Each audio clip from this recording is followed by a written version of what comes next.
अस्सलाम वालेकुम। कैसे हैं आप सब? उम्मीद करती हूँ कि सब ठीक ठाक होंगे। Welcome back to my channel. और सबसे पहले दरूद शरीफ पढ़ लेते हैं। बिस्मिल्लाहिर्रहमानिर्रहीम। अल्लाहुम्मा सल्ली अला सय्यिदना व मौलाना मुहम्मदिन व अला आलिहि वसल्लम। तो कुछ दिन पहले मैं गई थी अपने मियाँ जी के साथ में उनका मोबाइल लेने के लिए, मतलब वो गए थे तो साथ में मैं भी गई थी। उन्हें ना अपना मोबाइल चेंज करना था, काफ़ी दिनों से कुछ प्रॉब्लम आ रही थी, तो इसलिए उन्होंने दूसरा मोबाइल लिया और उसके साथ में फ्री मिला था ये नेक बैंड। तो ये काफ़ी दिनों से मुझे चाहिए भी था क्योंकि मुझे बहुत ज़रूरत पड़ती है। हालांकि मैं इसकी बहुत बड़ी फ़ैन नहीं हूँ, लेकिन सम टाइम हमें ज़रूरत पड़ती है तो फिर कुछ चीज़ें लेनी पड़ती हैं। तो ये फ्री मिला था। जब हमने इसे चेक किया तो इसमें थोड़ी सी प्रॉब्लम निकली, तो फिर हम लोगों ने इसे ना चेंज कर दिया था। और फिर हम लोगों ने खाया वहाँ पर पिज़्ज़ा, और ये मतलब जो पिज़्ज़ा था ये बिल्कुल भी हम लोगों को अच्छा नहीं लगा। मेरे मियाँ जी को तो एकदम चीज़ बस्ट वाला पिज़्ज़ा अच्छा लगता है, तो उनको तो ये बिल्कुल भी अच्छा नहीं लगा था।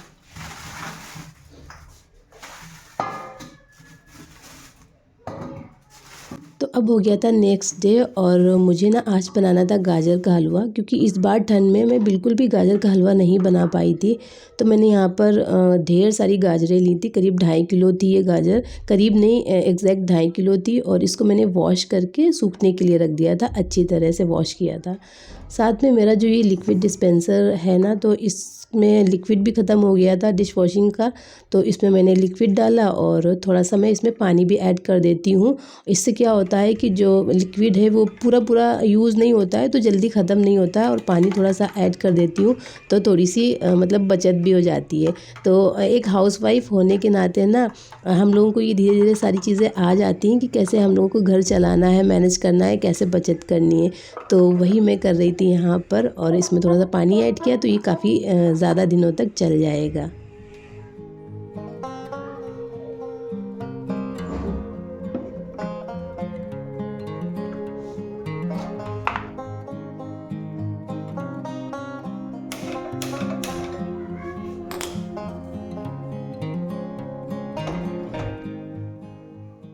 दोपहर का टाइम हो रहा था तो दूध भी आ गया था, तो उसे रख दिया था मैंने गैस के ऊपर और हल्की आंच पे रख दिया था।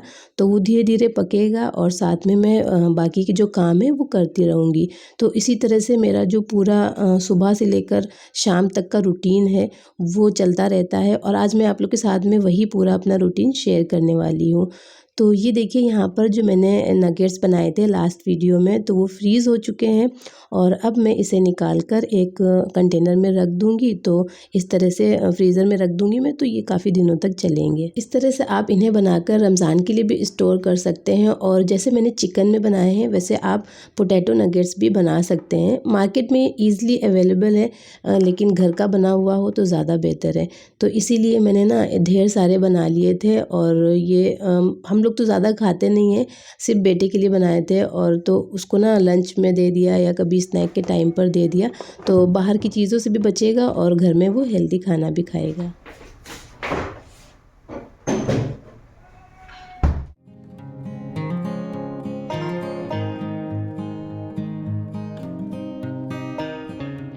थोड़ी देर के लिए मैं बालकनी में चली गई थी क्योंकि धूप बहुत अच्छी निकली हुई थी। तो इतनी देर में जो दूध था वो उबल कर ऊपर आ गया था, बस गिरने ही वाला था, और टाइम पे मैंने देख लिया तो फिर आकर गैस को बंद कर दिया तो बच गया, वरना वो उबल कर पूरा गिर जाता। एनीवेज़ अब ना लंच का टाइम था, तो मुझे बहुत तेज़ भूख लगी हुई थी, और सुबह मैंने नाश्ते में कुछ ज़्यादा नहीं खाया था, इसलिए मुझे बहुत तेज़ भूख लगी थी। तो मैंने बनाया था मटर पुलाव, तो उसे मैं खाऊंगी अचार और चटनी के साथ में।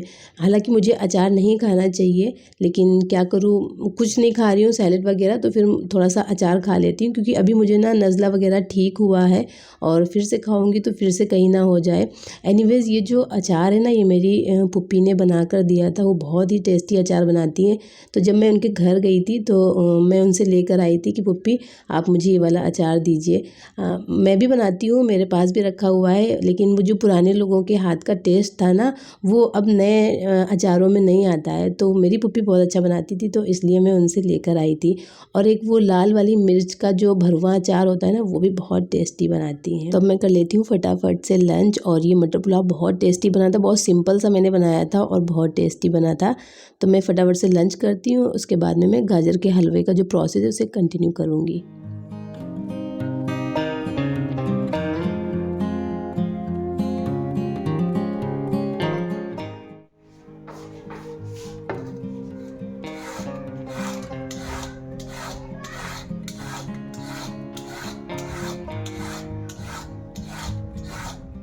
तो मैं जब भी ना गाजर का हलवा बनाती हूँ तो सबसे पहले गाजरों को अच्छे से वॉश कर लेती हूँ और उसके बाद में ही मैं इसे पील करती हूँ। बहुत सारे लोग ना पहले पील कर लेते हैं और बाद में वॉश करते हैं, तो वो भी सही है, लेकिन मुझे ऐसा लगता है कि थोड़ी सी जब गाजर धुल कर सूख जाती है ना तो फिर अच्छे से उसे ग्रेट कर सकते हैं। तो यहाँ पर मैंने गाजरों को पील कर रही थी मैं, और मैंने सोचा कि इसमें बहुत टाइम लगेगा क्योंकि 2.5 किलो गाजर थी और मुझे देख कर ना ये लग रहा था कि मैं इसकी भुनाई कैसे करूँगी। तो साथ में मैंने ना यहाँ पर लगा लिया था दरूद शरीफ, और वो भी चलती जाएगी और मैं अपना काम भी करती जाऊँगी। तो इससे क्या होगा, जो दरूद शरीफ है ना उसे मैं रिपीट करती जाऊँगी तो मेरी दरूद शरीफ भी कंप्लीट हो जाएगी। और वैसे भी दिन भर में हमें ना दरूद शरीफ पढ़ना बहुत ज़रूरी होता है, और अगर आपको टाइम मिले, जब भी याद आ जाए, आप ज़रूर पढ़ा करिए दरूद शरीफ। अक्सर ये होता है कि हम लोग काम करते हैं और टाइम भी हमारे पास फ्री होता है इस वक्त, क्योंकि सिर्फ काम ही कर रहे होते हैं, हमारे हाथ ही चल रहे होते हैं, और उस वक्त हम अगर दरूद शरीफ या फिर इस्तग़फ़ार या फिर कोई भी अस्कार करें तो कितना ज़्यादा फ़ायदा हो, अगर मतलब हम करते हैं। लेकिन ऐसा हो नहीं पाता है क्योंकि हमें शैतान बहकाता रहता है। तो अगर आपके पास में मोबाइल है और आप सामने इस तरह से लगा लें और सुनते भी जाएं और उसको रिपीट भी करते जाएं तो हमें सवाब भी मिलेगा, और हमारी जो दरूद शरीफ है वो भी कंप्लीट होंगी, इस्तग़फ़ार भी होंगे, और इस तरह से ना आपके जो अज़कार हैं, डेली अज़कार जो होते हैं वो भी कंप्लीट होते जाएंगे। एनीवेज़, मैंने ना गाजरों को पील कर लिया था और अब बारी आती है इसे कद्दूकश करने की। तो ये कद्दूकश जो आप देख रहे हैं ना, तो इसमें 2 साइड हैं, एक पतला और एक मोटा। तो जब भी आप गाजर का हलवा बनाएं ना तो हमेशा आप मोटी साइड से इसे कद्दूकश करें, जिससे जो गाजर का हलवा है वो बिल्कुल एकदम गुला गुला सा नहीं बनता है और बहुत ही अच्छा सा उसमें मोटे मोटे से दाने रहते हैं। तो जब गाजर के हलवे में मोटे दाने रहते हैं ना तो वो और भी ज़्यादा टेस्टी लगता है। तो जब भी आप बनाएं तो हमेशा ना मोटे वाले साइड से ही कद्दूकश करें। तो यहाँ पर मैं गाजरों को कद्दूकश कर लूँगी और करते करते मेरे हाथ दर्द होने लगे थे। अगर आपके घर में कोई और है, जैसे कि हस्बैंड है या फिर बच्चे अगर बड़े हैं, तो आप ये काम ना उनसे करवाएं, ज़्यादा बेहतर रहेगा। मेरे यहाँ तो कोई है नहीं, तो इसलिए मुझे ही करना पड़ता है सारे काम। और ये देखिए, सारी जो गाजर है ना वो मैंने कद्दूकश कर ली थी और अब मैं इसकी भुनाई करूँगी। तो मैं ये आपसे बता रही थी कि साथ साथ में जो दरूद शरीफ या इस्तग़फ़ार है वो आप पढ़ते रहें तो ज़्यादा बेहतर। इसके ना सवाब भी बहुत हैं। वैसे भी जो शख्स डेली दरूद पढ़ता है ना, अल्लाह ताला उस पर रहमत भेजता है और परेशानियाँ और जो गम होते हैं ना उनसे भी दूर रहते हैं, और दिल को ना एक बहुत ही अच्छा सा सुकून मिलता है। अगर आप एंजाइटी या बेचैनी से गुजर रहे हैं ना तो आप दरूद शरीफ डेली पढ़ना स्टार्ट कर दीजिए। और अगर आपकी रोज़ी रिस्क में बरकत नहीं है तो फिर उसके लिए भी दरूद शरीफ डेली पढ़ें।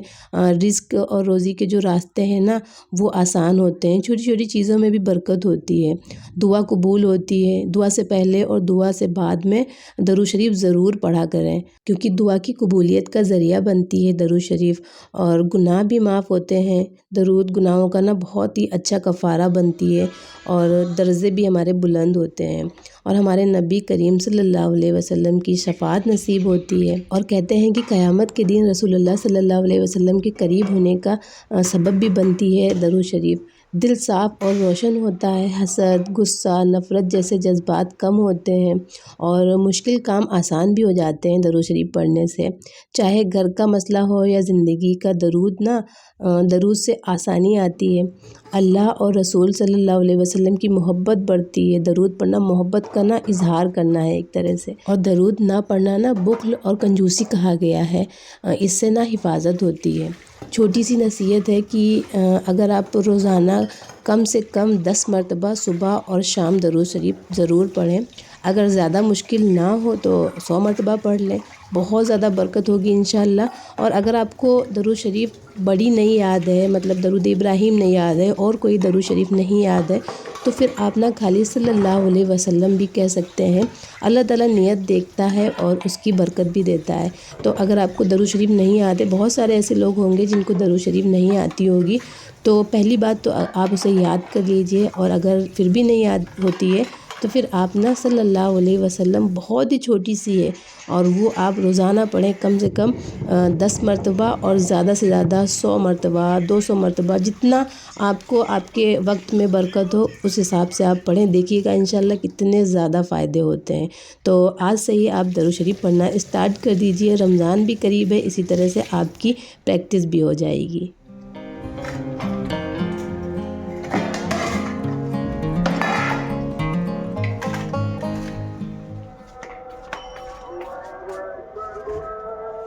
आजकल मार्केट में ना नए आलू आए हुए हैं जिसमें बहुत सारी मिट्टी लगी होती है, तो मैं हमेशा ना उन्हें वॉश कर लेती हूँ और उसके बाद में सुखाकर यूज़ करती हूँ। तो मैं आलू रखने आई थी बाहर धूप में, और बाहर बहुत अच्छी धूप थी, अज़ान भी हो रही थी।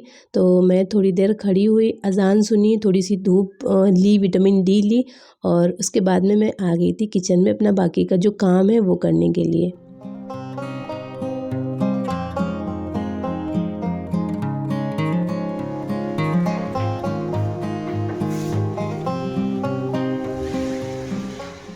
अच्छा, मैंने ना गाजर का हलवा पहले बहुत अच्छे से भूना था, कम से कम आधा घंटा लगा था मुझे इसकी भुनाई करते हुए। हल्की आँच पे मैंने इसे भूना था ताकि ये जले ना। और थोड़ा-सा बस इसमें मैंने घी ऐड किया था, 2 से 3 टेबल स्पून के करीब। और जब पूरा पानी इसका सूख गया था, उसके बाद में मैंने इसमें दूध ऐड किया है। और मुझसे ना क्लिप मिस हो गई थी, इसलिए मैं लास्ट में आपको दिखाने के लिए थोड़ा-सा ऐड कर रही थी। हालाँकि मैं पहले ही ऐड कर चुकी थी। और मैंने ना इसमें करीब 1.5 किलो दूध ऐड किया था, साथ मलाई वाला दूध था। और 3 से 4 मैंने हरी इलायची साबुत ऐड कर दी थी। आप चाहें तो ना इसमें तोड़ कर भी डाल सकते हैं, लेकिन मैंने साबुत ऐड करी थी। इसको अब ढक कर रख देंगे आप पकने के लिए। और अगर आप इसकी भुनाई कर देते हैं ना पहले ही बिना दूध ऐड किए, तो फिर इसका जो टेस्ट है ना बहुत अच्छा आता है, एकदम सोंधा-सोंधा सा आता है। तो इसलिए मैं ना पहले अच्छे से भुनाई करती हूँ, उसके बाद में मैं इसमें दूध ऐड करती हूँ। तो जब तक गाजर का हलवा उधर पक रहा है, और मेरी जो ये सब्जियां हैं, मिर्च वगैरह, टमाटर, तो ये बहुत ज़्यादा गंदे होते हैं ना, तो इसलिए मैं इन्हें हमेशा धो कर रखती हूँ, और मुझे बार बार निकाल कर धोना भी नहीं पड़ता है। तो मैं यहाँ पर टमाटरों को धोकर और इसे सूखने के लिए रख दूँगी। साथ में हरी मिर्च है, इसको भी मैं सुखा लूँगी। बाद में इसके जो डंठल होते हैं ना, उसको तोड़कर मैं इसे कंटेनर में रख दूँगी। तो ये जो टमाटर है ना, ये देसी टमाटर हैं, आपको दिख रहे होंगे, और देसी टमाटर का टेस्ट ना बहुत अच्छा होता है।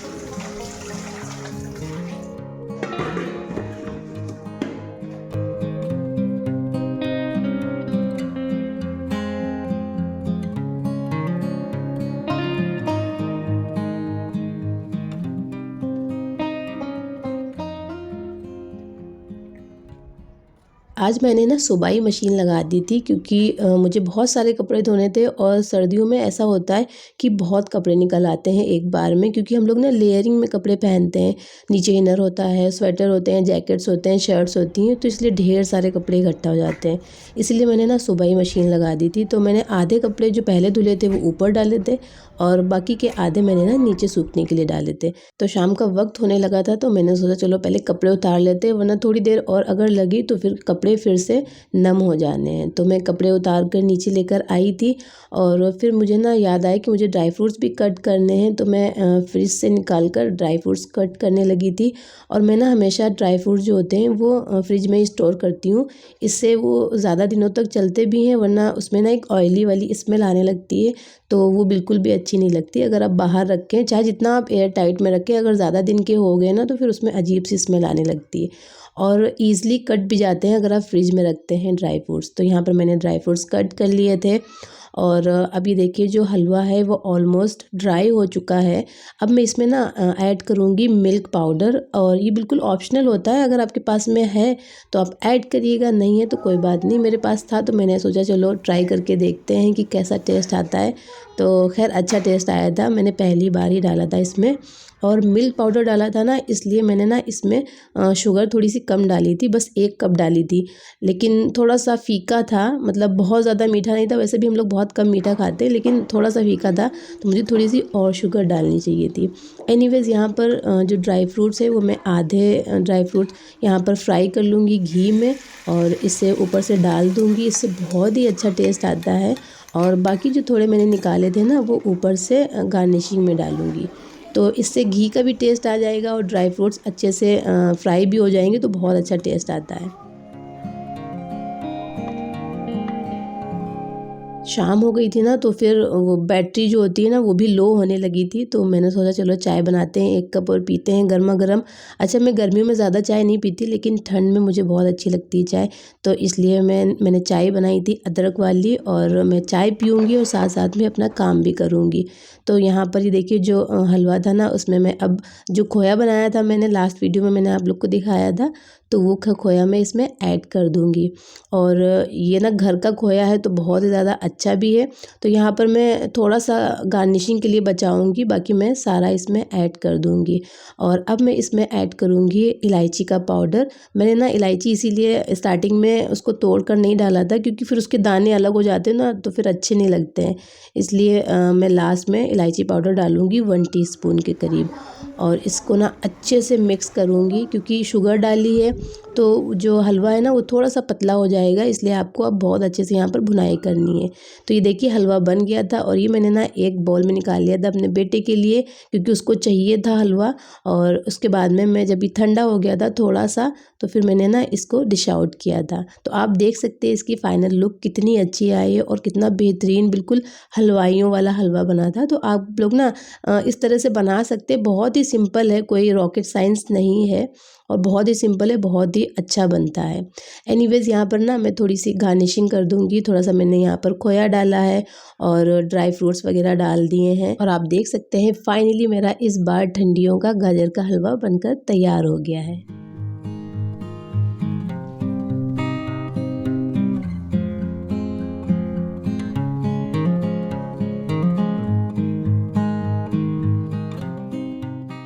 तो सारे काम ख़त्म करते करते हो गई थी रात, और मेरा जो डिनर था वो भी रेडी हो गया था। तो डिनर में मैंने क्या बनाया है वो आप देख सकते हैं।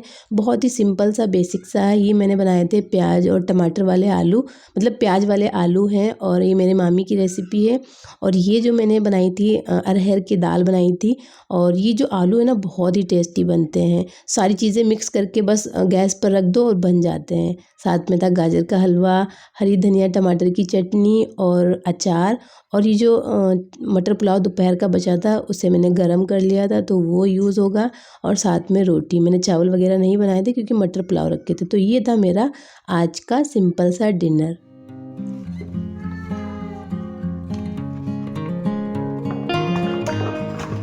अच्छा, डिनर वगैरह तो हो गया था मेरा, तो अब बारी आती है किचन को क्लीन करने की। तो यहाँ पर मेरे जो रात के बर्तन थे वो मैं बिल्कुल भी सिंक में छोड़ती नहीं हूँ। बहुत कोई मजबूरी हो, बहुत कुछ मतलब बहुत ज़्यादा थक गई हूँ तो ही मैं सिंक में छोड़ती हूँ, वरना मैं बर्तन कभी भी सिंक में नहीं छोड़ती हूँ। किचन को एकदम क्लीन करके ही मैं छोड़ती हूँ, ताकि जो गंदगी वगैरह हो वो ना हो, जर्म्स ना हो। और दूसरी चीज़ है, रात में बर्तन नहीं छोड़ना चाहिए, क्योंकि बताते हैं रहमत के फरिश्ते नहीं आते हैं, ऐसा कुछ सुना है, एग्जैक्ट मुझे नहीं पता है।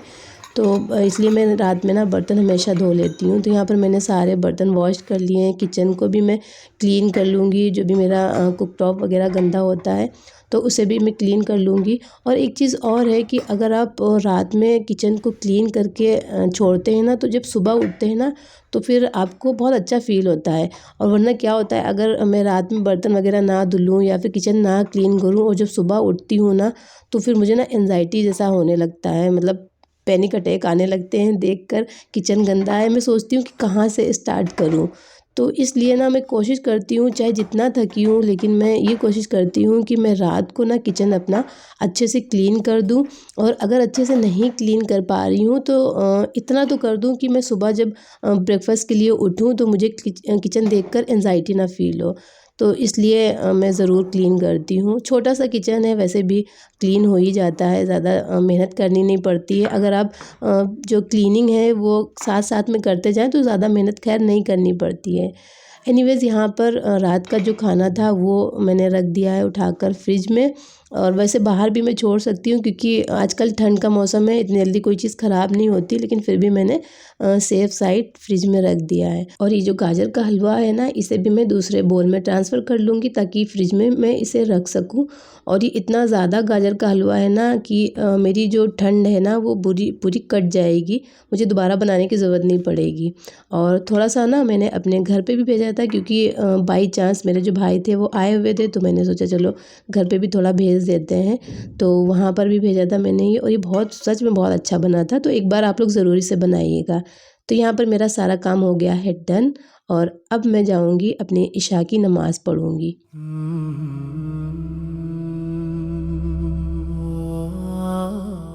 अच्छा, एक चीज़ ना मेरे साथ में हमेशा होती है कि जब मैं सारा काम करने के बाद में नमाज़ पढ़ती हूँ ना, तो मुझे ना शैतान बहकाता रहता है कि रहने दो, अभी नहीं, कल पढ़ लेना, थक गई हो। आप लोग बताइएगा कि आप लोग के साथ में ऐसा होता है कि नहीं होता है? मेरे साथ में अक्सर ऐसा होता है और कभी-कभार ऐसा होता भी है कि मैं नहीं पढ़ती हूँ और बाद में मुझे इतना वो होता है, अफ़सोस होता है कि मैंने पढ़ लिया होता, मैंने नमाज़ छोड़ दी, तो मुझे ना बहुत अफ़सोस होता है। लेकिन मैं कोशिश करती हूँ कि पढूँ और इसीलिए कहा गया है कि नमाज़ को ना आप मतलब सबसे पहले पढ़ें, अज़ान हो तुरंत आप नमाज़ पढ़ लें, तो फिर आपको ना किसी चीज़ का कोई टेंशन नहीं रहता है और बाकी के काम आप बाद में करें। तो मैंने ना इशा की नमाज़ पढ़ ली थी, साथ में मैंने सूरह मुल्क भी पढ़ लिया था और सूरह बकरा की आखिरी आयत भी पढ़ ली थी।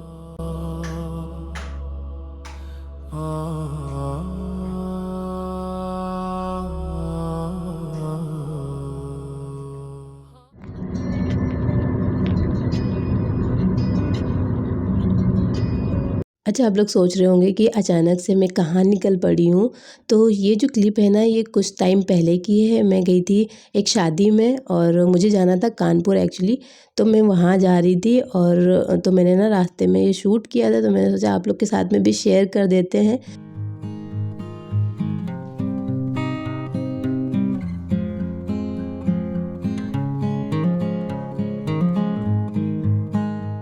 तो मैं गई थी एक्चुअली मेरे भाभी के भाई के रिसेप्शन में। तो यहाँ पे देखिए मेरी जो अम्मी हैं वो अपने पोते और नाती दोनों को खिला रही हैं खाना। तो ये होता है दादी और नानी होने का फ़ायदा। और मैंने ना फर्स्ट टाइम साड़ी वेयर की थी, तो मुझे ना बहुत ज़्यादा अनकंफर्टेबल लग रहा था, लेकिन सबने बोला कि बहुत अच्छी लग रही हो।